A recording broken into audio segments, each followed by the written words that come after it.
A new article came out talking about Bryan Kohberger's relationship with his two sisters, and there were a couple of things in that article that caught me by surprise.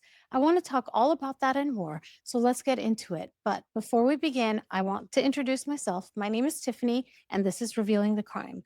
On this channel, we talk about true crime, manipulation tactics, and the psychology behind criminal behavior, especially cluster B traits. This channel is for entertainment and educational purposes and not for diagnosis. Viewer discretion is advised, as some topics may be disturbing. And without further ado, let's get into the topic at hand. The article I want to talk about was published in the Daily Mail. It's titled Secret Lives of Bryan Kohberger's Sisters. Insiders Whisper About Family Rift. It was published on October 27, 2025, and it was written by Rachel Sharp. It begins when 19 children and two adults were gunned down in Uvalde, Texas. A poem appeared in a local Pennsylvania newspaper. It's haunting versus mourning young lives lost too soon.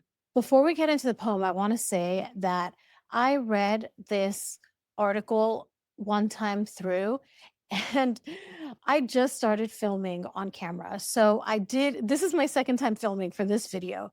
And when I read this poem out loud that first time in my first recording, it really is a haunting poem and it breaks your heart. It's different when you're the one consuming the true crime, whether it's reading it or watching television. And when you actually say the words out loud yourself, it really brings it to reality that these events did happen. There is this kind of disconnect when we're watching TV or we're reading these articles or we're listening to podcasts and then hearing ourselves say the words out loud. Let me know if you've experienced this too. This is a new phenomenon for me because I recently started this channel, my original channel, Revealing the Narc. I talk about narcissism and celebrities, and I mostly talk about Harry and Meghan. And although that has serious topics as well, the things I talk about on this channel are tragedies, lots and lots of tragedy. So let's get into that poem. Bereft of their laughter, there is now not a sound as we lower our children into the ground, small hands and feet buried 6 feet deep into the earth of the world that failed them. The author was Melissa Kohberger, a New Jersey based mental health therapist. Her mother, Marianne, had sent it to the paper as a shared act of grief. It leaves you speechless. I really don't know how to respond to it. Just listening to the description of the finality of it, and then remembering how some people, like Meghan Markle, go to these tragedy sites and use it for publicity, it makes me sick. If in order to prove to the world that you have compassion and empathy, you have to hire a film crew, fly 2 or 3 hours, and make an appearance, you don't have compassion and empathy. The article continues. It says in November 2022, criminology PhD student Bryan Kohberger broke into an off campus home in Moscow, Idaho, and stabbed four University of Idaho students, Kaylee Consalves, Madison Mogan, Xana Carnotto, and Ethan Chafin, to death. His arrest 6 weeks later shattered the victims' families and destroyed his own. The article then describes how Kohberger's family, his parents, and his sisters have remained pretty much silent behind the scenes. They have not really made any public statement. The article does describe, though, that the family has made two brief statements through their attorney. And in those statements, they express sympathy for the families, and they also made a vow to still stand by their brother and son. Interestingly, both sisters, Amanda and Melissa, are both therapists and they lost their jobs in 2023 following the arrest. The article continues and says whether the sisters still speak to their brother remains unclear, but court files suggest that they were once set to take the stand. Recently unsealed documents reveal that all four members of Kohberger's immediate family were listed as potential mitigation witnesses for the defense, part of a 56-name roster aimed at sparing him from the death penalty. Let's pause here. So all this tells us is not that they were going to come forward and say that they don't think he did it, but that they wanted to spare him from the death penalty.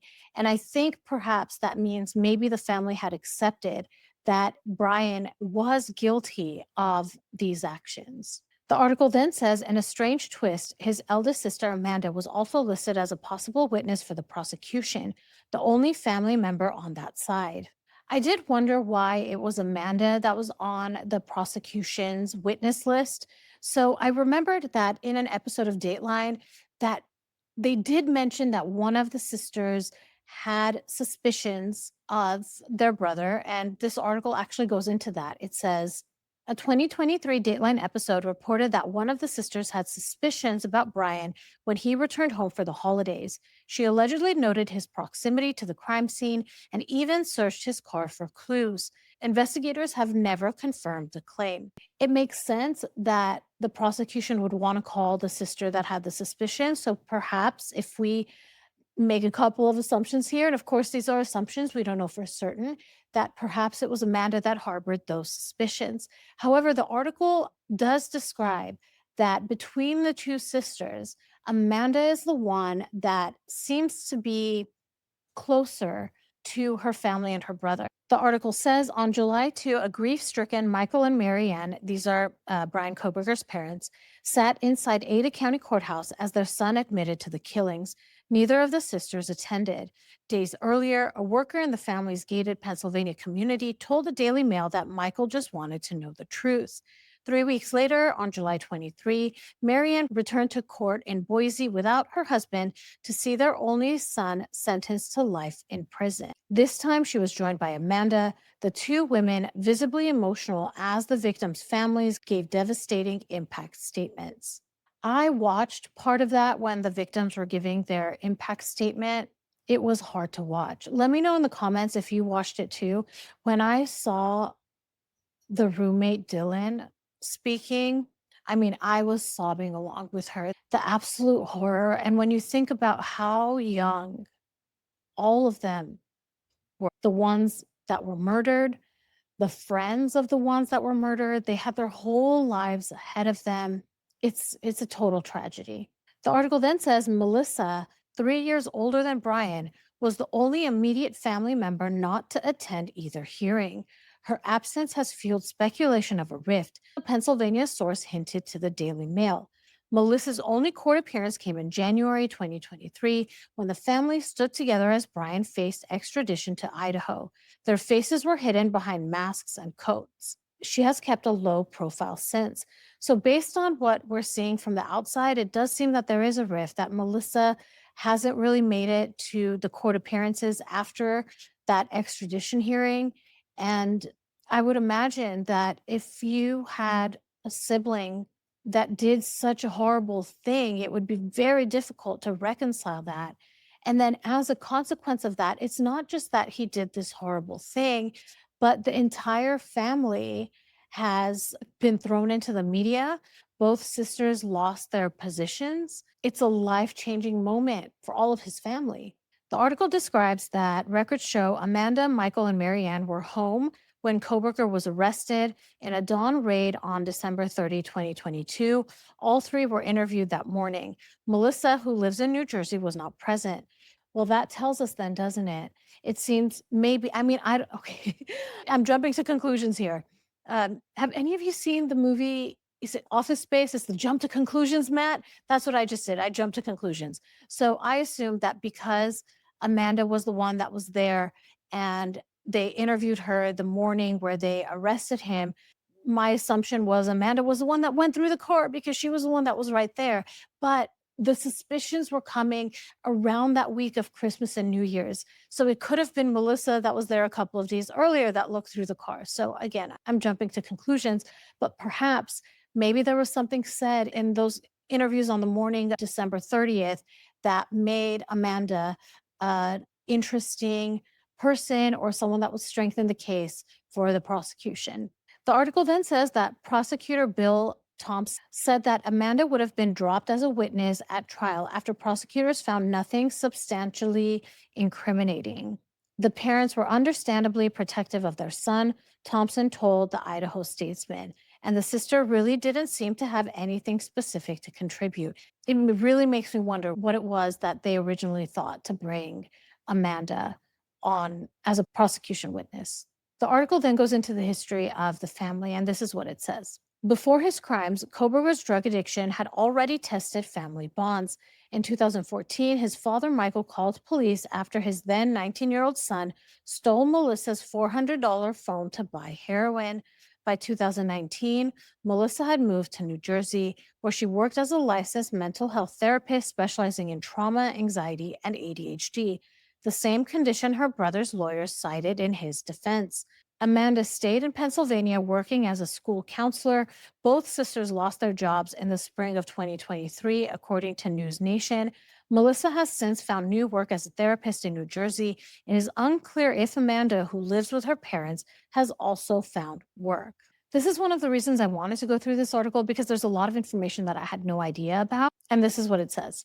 Before counseling, Amanda briefly starred in a low budget 2009 slasher film, 2 Days Back, about hikers killed in a stabbing frenzy in the woods, an eerily similar story to her brother's crimes years later.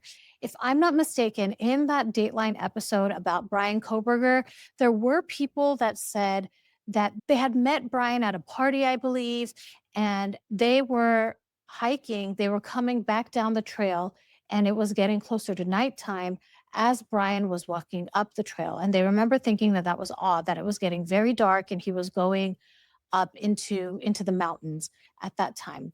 And that actually just got me thinking about something.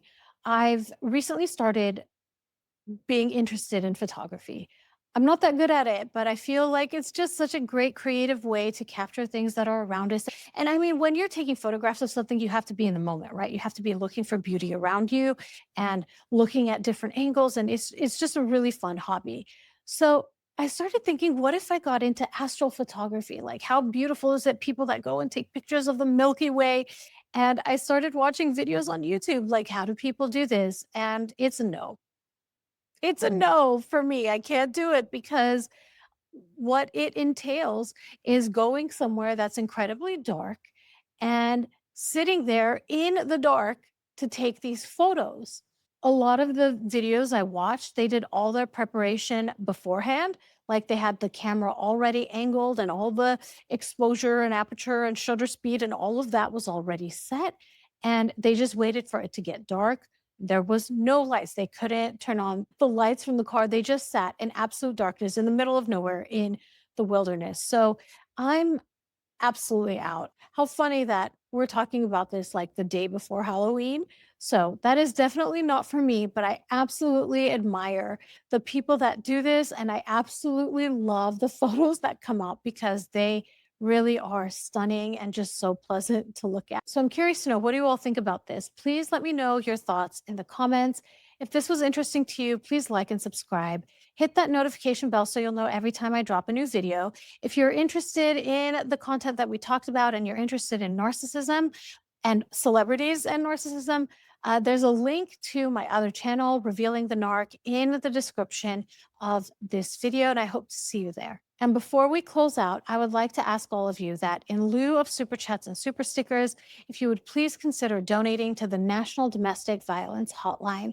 Their information is here on the screen if you need to reach out to them, and I hope that you don't, but it's right there. They're available by text, by phone call, by AI chat. And if you want the link to donate, that is in the description to this video. Did I say that already? I'm not sure. Just to make sure that I said it. So I want to thank you again so much for being here and so much for listening. And I'll talk to you all soon. Bye, everybody.